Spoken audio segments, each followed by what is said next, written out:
નમસ્કાર ખેડૂત મિત્રો, હું એજે મુળિયા આપ સર્વ ખેડૂત મિત્રોનું હાર્દિક સ્વાગત કરું છું. ખેડૂત મિત્રો, ખેડૂત ખુશ તો બધા ખુશ, આ વાત લઈ આપણે દર વખતે ખેડૂત મિત્રોને મળીએ છીએ અને ખેતીની વાત એ મિત્રો કરતા હોઈએ.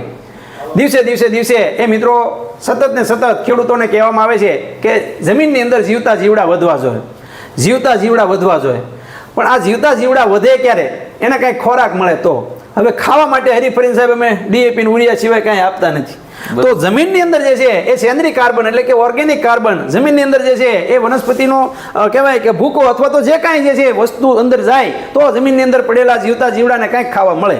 તો મિત્રો આજે આપણા પાસે આપણે સાથે જે છે ભાદાણી સાહેબ છે અને ભાદાણી સાહેબ જે છે એમના વિડીયો આપણે અવારનવાર મૂકતા હોઈએ છીએ.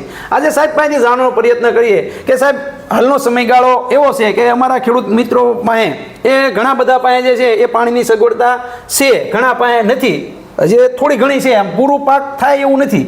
બરોબર. તો એવા સમયગાળાની અંદર આ જમીનની અંદર જે દર વખતે જે વાત કરવામાં આવે છે એ લીલો પડવાશ. તો આ લીલા પડવાશ વિશેની માહિતી એ મિત્રો અમારા ખેડૂત મિત્રોને એ મિત્રો આપણે સાહેબ પાસેથી મેળવવાનો પ્રયત્ન કરીએ કે સાહેબ આ લીલો પડવાશ શું છે, લીલો પડવાશ શા માટે કરવો જોઈએ, આ લીલો પડવાશ કરવાથી શું ફાયદો થાય અને લીલો પડવાશ કોનો કરી શકાય, આ સાહેબ પાસેથી જાણીએ.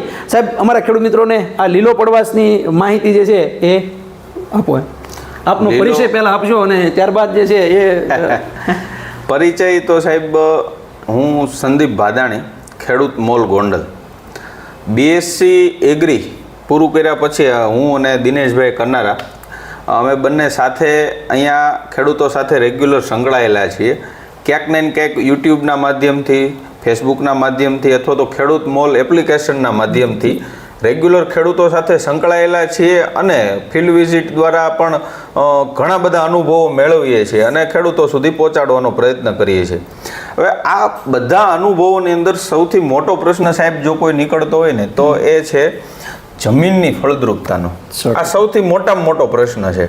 અત્યાર સુધી એક ટ્રેન્ડ એવો હતો કે ભાઈ ખેડૂતો પાસે પશુધન હતું અને પશુધનના આધારે છાણિયું ખાતર જે છે અઢળક પ્રમાણમાં ખેતરમાં પડતું હતું અને જમીનની જે ફળદ્રુપતા છે એ જળવાઈ રહી. બરાબર. પણ ધીમે ધીમે પશુધન જે છે એ ઓછું થવા માંડ્યું અને લગભગ આમ ગણો ને તો 90% ખેડૂતોનો વર્ગ સૌરાષ્ટ્રની અંદર એવો છે કે એની પાસે પશુધન છે જ નહીં, ખીલા ખાલી કરી નાખે અને કેમિકલ ખેતી ઉપર ડિપેન્ડેન્ટ થઈ ગયા છે. એટલે ખરેખર જમીન જે છે ને એ બે બાજુથી જોડાયેલી હોય. કોઈ પણ ઉત્પાદન જે છે એ જમીનની ફળદ્રુપતાથી નહીં હોય અને બહારથી તમે જે આપો છો એના બંનેના કોમ્બિનેશન જો થાય તો જ તમે સારું ઉત્પાદન મેળવી શકો. હવે છાણિયું ખાતર નથી લેતા એટલે ફળદ્રુપતા ઘટી, કારણ કે જમીનની અંદર જે ઓર્ગેનિક કાર્બન છે એ ઘટી ગયો. બરાબર. જમીનની અંદર ઓર્ગેનિક કાર્બન ઘટી ગયો એટલે ટૂંકમાં તમે જે બહુ સારો શબ્દ વાપર્યો જીવતા જીવડા એટલે જે જમીનના ઓર્ગેનિઝમ, બેક્ટેરિયા જે કાંઈ પણ છે કે જે જમીનની જે કાંઈ પણ ફળદ્રુપતા છે એની કાર્ય પદ્ધતિ છે એને જાળવી રાખવા માટે, જમીનને જીવિત રાખવા માટે કામ કરે છે. એ કાર્બન જે છે એ ઘટી ગયો એટલે કાર્બન ખરેખર એનું ઘર છે. બરાબર. હવે કાર્બન એનું ઘર છે ને કાર્બન વયો ગયો એટલે બેક્ટેરિયાની એક્ટિવિટી ઘટી ગઈ. બરાબર. બેક્ટેરિયાની એક્ટિવિટી ઘટી ગઈ એટલે આપણે જે એક સમયે 5 કિલો યુરિયા નાખી અને ઉત્પાદન મેળવતા હતા એ અત્યારે 10 કે 15, 20 કિલો નાખવા છતાંય ધાર્યું ઉત્પાદન નથી મળતું. ઘણી વખત સારી દવાના છંટકાવ કરવા છતાં એનું રિઝલ્ટ નથી મળતું. એનું કારણ છે છોડની એક્ટિવિટી ઓછી છે, કારણ કે એનું મૂળિયું નબળું છે. એનું કારણ બેક્ટેરિયાની એક્ટિવિટી અને જમીનની અંદર કાર્બનનું પ્રમાણ ઘટે છે. લોકો અત્યારે માર્કેટની અંદર ઘણા બધા લીટર મોઢે આપે છે કાર્બન. કે ભાઈ 500 રૂપિયા, 700 રૂપિયા, 800 રૂપિયા પડીકાના રૂપમાં આપે છે, પણ એની જરૂર નથી. ટૂંકમાં જરૂર નથી એટલા માટે કે આપણે ટન મોઢે જરૂર છે ને તમે લીટર મોઢે આપો છો તો એ તેનો કોઈ મતલબ નથી. તમે ટેમ્પરરી 1-2-5 દિવસ જે મૂળનો વિકાસ જરૂર છે એ થવાનો છે, પછી થવાનો નથી. પણ ઓર્ગેનિક કાર્બન જે છે એ તમારે જમીનની અંદર નાખવો હોય છે, બેક્ટેરિયાની એક્ટિવિટી વધારવી છે, ફળદ્રુપતા વધારવી છે. તો સાહેબ આપણો જે મુદ્દો છે આજનો લીલો પડવાશ કરવો પડશે. આ શા માટે લીલો પડવાશ કરવો પડે એની વાત થઈ. બરાબર. લીલો પડવાશ સાહેબ કરવો કઈ રીતે એ એક પ્રશ્ન છે. તો એમાં અત્યારે સૌથી વધારે જો પ્રચલિત વસ્તુ હોય ને તો એ શણ છે. સનહેમ અમે ભણતા ત્યારે અમારે આવતું કે ભાઈ સનહેમનો ઉપયોગ કરવો. સનહેમ એટલે એક પ્રકારનું શણ. આ જે છે સનહેમ્પનું બિયારણ ખરેખર આમ કોઈ પણ કંપની વેચતી નથી, ના, બરોબર. પણ અમે ડાયરેક્ટ ખેડૂતો પાસેથી મેળવી અને ખેડૂતોને આપવાનો પ્રયત્ન કરીએ છીએ, કંઈક આપણે નવું આપી શકીએ. બરોબર. એક ગુવારના બી હોય, એની સાઈઝનું આનું બી હોય, વીઘે 7 કિલો એનો ડોઝ હોય છે. 1 વીઘે 7 કિલો. 1 વીઘે 7 કિલો, 16 ગુઠાના વીઘામાં. બરોબર. અને 45 થી 50 દિવસનો સમય લે છે, 3 થી 4 પાણ લે છે. બરોબર. અને તમે એક પાણે વાવો, આજે તમે વાવેતર કરો છો તો 20% ફૂલ ઉગડે 45 થી 50 દિવસની અંદર. હા, બરાબર. તો 20% જે ફૂલ ઉગડશે ત્યાં સુધીમાં તમારે રોટાવેટર મારી દેવાનું છે. બરાબર. તમે એને 100% જો ફૂલ ઉગડી ગયા તો તમને જે ધાર્યું એવું ડીકમ્પોઝ કરવું છે એ નહીં થઈ શકે. એટલે 20% ફૂલ ઉગડે એટલે તરત તમે શણના પાકને રોટાવેટર મારી અને જમીનની અંદર દબાવી દો. 15 દિવસની અંદર સાહેબ તમે કોઈ પણ હાથી હાંકતા હશો ખેતરની અંદર તો ક્યાંય 1 રૂપિયાનો ઉપાડો નહીં આવે, એટલું ઝડપથી ડીકમ્પોઝ થાય છે અને ટન મોટે કાર્બન ઉમેરે છે. અને આ કાર્બન આવશે એટલે તમારા ખેતરની અંદર બેક્ટેરિયાની એક્ટિવિટી ઝડપથી વધશે. બરાબર.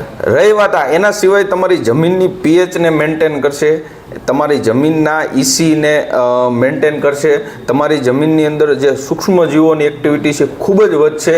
તમારી જમીનની અંદર નાઇટ્રોજન લગભગ કંઈક 90 કિલો વીઘે ઉમેરશે. કે તમે યુરિયા જે 1 થેલી કે 2 થેલી નાખો ને જે રિઝલ્ટ મળે ને એના કરતાં વધારે રિઝલ્ટ તમને શણના વાવેતરથી એના લીલા પડવાશ કરવાથી મળશે. એટલે યુરિયાની તો એક સાઈડ બાબત છે, યુરિયા મળવાનું છે એ તો, પણ એ સિવાય જે એ જીવતા જીવડાનો ખોરાક બનશે ને, એટલે એ એક સીધો જે આપણે ફાયદો થવાનો છે. યુરિયા આપણે જેમ કેમ યુરિયા કેમ અમારે ખેડૂતો એવું કહે સાહેબ એ 1 હેક્ટર 90 કિલો મળે, એની જગ્યાએ જે અમે તો 2 થેલીમાં અંદર મળી જાય છે 6 કિલો એમ, ઓલો 90 કિલો જેવું. તો એની સરખામણીમાં જે સેન્દ્રીય કાર્બન વધે છે એ ખૂબ અગત્યની વાત છે. હવે સાહેબ આ જે છે એનું વાવેતર કેવી રીતનું કરવામાં આવે છે એ અમારા એક ખેડૂત મિત્રોને વાત કરો કે ભાઈ એને હેમર વાવી દેવું કે પછી એને કેવી જાળીએ વાવવું, અને એને પછી જે છે એ એની કવડી સાઈઝ જે તમે વાત કરી કે 20% એટલે કે ટૂંકમાં 40-45 દિવસનો થાય ત્યારે ભેળવી દેવું, અને ભેળવી દીધા પછી જે છે ને કેવી રીતનું પાછું એનું પિયત ઉપરથી પછી આપી શકાય કે કેવી રીતનું કોઈ વસ્તુની જરૂર નથી રહેતી. તમે ધારો કે અત્યારે ઉનાળુ તલનું વાવેતર થાય છે છૂટેવું, બરોબર, તમે ઉડાડીને વાવેતર કરી શકો, 9 દાંતે અથવા તો 18-16 દાંતે જે વાવેતર પદ્ધતિ છે એ પ્રમાણે વાવેતર કરી શકો. છૂટા દાણે વાવેતર થવું જોઈએ, બાકી તમારે પારવું નહીં. જેટલું ઘાટું વાવેતર કરશો એટલો તમને ફાયદો થશે, એટલે જાડી દાંડી નહીં થાય. જાડી દાંડી નહીં થાય. અને બીજું, એકવાર તમે રોટાવેટર મારી દીધું છે અને પછી તમારે પાણી આપવાની જરૂર નથી, તડકાથી જ એ રાખ થઈ જશે. પાણી અટશે તો રાખ થઈ જાય અને તડકાથી નહીં રાખ થઈ જાય, અને ટન મોઢે જે આપણે કાર્બન ઉમેરવાની વાત છે એ થઈ જાય. આના સિવાય તમે ઈકળનો પણ ઉપયોગ કરી શકો, ગુવારનો પણ ઉપયોગ કરી શકો, આના સિવાય તમે ચોળી છે, મગ છે એનો પણ ઉપયોગ કરી શકો. પણ તો હમણાં ઘણા બધા અમારા ખેડૂતો એવું કહે છે કે સાહેબ આપણે તલ ને બાજરી ને આપણું આ જાહેર ને આ બધાથી લીલો પડવાશ થાય, તો એ વાત સાચી? જો તલ ઘણા બધા ખેડૂતો વાત કરે, પણ તલની અંદર હું તમને કહું, તલ જે છે ને એ સૌથી વધારે જે નુકસાન કરતા ફૂગ છે એને ખોરાક પૂરો પાડવાનું કામ કરે છે, એનું ઘર ટૂંકમાં બનાવીને આપે છે. એટલે મારા મતે તલને હું નાપાસ કરું છું. તલ તમે લીલા પડવાશમાં ઉપયોગ ન કરીશું, કારણ કે જો તમે તલનો લીલો પડવાશ કરશો ને પછી વળતા વર્ષે મગફળી વાવશો તો સફેદ ફૂગનો પ્રશ્ન તમારે સૌથી વધારે રહેશે એવું મારું અનુમાન છે. એના સિવાય બીજું છે જાહેર અને બાજરીનું. તો જાહેર અને બાજરી જે આ ઝડપથી જેટલું આ કોહવાય છે, ડીકમ્પોઝ થાય છે, એટલું જાહેર ને બાજરી ડીકમ્પોઝ નહીં થાય. તમે જાહેર ને બાજરીનું તમે લીલો પડવાશ કરશો તો તમે મહિના દિવસ પછી જો હાથી હાંકતા છો તો એનો ઉપાડો આવશે, એટલે એ તમને નુકસાન કરતા બની શકે. બાજરો અમુક અંશે અમુક નુકસાન કરતા ફૂગનો ખોરાક સાબિત થઈ શકે, એટલે એનો પણ તમને ટૂંકમાં જે ઉપયોગ કરવાનો છે કઠોળનો પાક જે છે એમાં વધારે નાઇટ્રોજનનું પ્રમાણ વધારે છે, જેનું સ્થિરીકરણ વધારે કરી શકે, અને આપણે જે માસમાં મોટા જથ્થાની અંદર જે છે એ ટૂંકમાં લીલો સારો એટલે કે લીલો પડવાશ જે કરીને આપે એવો પાકો પસંદ કરવા જોઈએ. બરાબર. હવે સાહેબ આ બિયારણ જોવે તો અમારા ખેડૂત મિત્રોને કેવી રીતે અત્યારે એના કેવા અંદાજિત ભાવ હોય છે? ખેડૂત મોલ એપ્લિકેશનનો એક હેલ્પલાઇન નંબર છે 7575 875 600. ફરી એકવાર બોલું, 7575 875 600. આ હેલ્પલાઇન નંબરની અંદર તમે સવારે 8 થી સાંજના 8 સુધી ગમે ત્યારે ફોન કરશો તો તમને વ્યવસ્થિત આની હજી વધારે ડિટેલમાં માહિતી જે કાંઈ પ્રશ્નો રહેતા હોય તો તમે પૂછી શકશો. આના સિવાય તમારે ઓર્ડર આપવો હોય છે તો તમે 110 રૂપિયા આજુબાજુ લગભગ અંદાજિત ભાવ છે, મને એક્ઝેક્ટ યાદ નથી, મારી ટીમને ખબર હશે, પણ એવા ભાવથી તમે ખરીદી કરી શકશો. ધારો કે તમે કોઈ પણ અલગ જિલ્લાની અંદર, કોઈ ધારો કે ભાવનગરથી છે કે કોઈ ગુજરાતના કોઈ પણ ખૂણા ઉપર કુરિયરથી મળી જશે. કુરિયર દ્વારા અથવા તો ટ્રાન્સપોર્ટ દ્વારા તમને તમારા તાલુકા સેન્ટર સુધી અમે પહોંચતું કરીએ. તમારે પેમેન્ટ ઓનલાઈન કરવાનું રહેશે, બાકી તમને ટ્રાન્સપોર્ટ દ્વારા 100% ભરોસાપાત્ર છે. એ તો કોઈ ચિંતાજનક આપણા નથી. વિડીયોમાં જ્યારે વાત કરતા હોય ત્યારે એ તો કોઈ પ્રશ્ન અમારા ખેડૂતો માટે રહેતો જ નથી. ખૂબ સરસ મજાની વાત એ મિત્રો આપણને ભાદાણી સાહેબ દ્વારા કરવામાં આવી કે ભાઈ આ લીલો પડવાશ શું છે. ખરેખર જે છે આ લીલો પડવાશ એ મિત્રો આજના સમયની એ જરૂરિયાત છે. હવે પછી જે છે એ મિત્રો આવી રીતની જે છે એ ખેતી જે છે આપણે જો નહીં કરીએ તો આમ કહીએ ને કે ભાઈ જે ખર્ચાઓ જે છે એ ખૂબ બધા આપણા વધશે, અને આ ખર્ચાઓ જે છે એ દિવસે દિવસે જો આપણે ઘટાડવા હશે ને તો એના માટેનું આ એક પગલું સાહેબે આપણે ખૂબ સરસ મજાનું સમજાવ્યું છે. સાહેબ અમારા ખેડૂત મિત્રો માટે લીલો પડવાશની આપણે ખૂબ સરસ મજાની માહિતી આપવા બદલ હું જે મળ્યા આપનો ખૂબ ખૂબ આભાર માનું છું. ખેડૂત મિત્રો, વિડીયો સારો લાગે તો વિડીયોને લાઇક કરજો, શેર કરજો.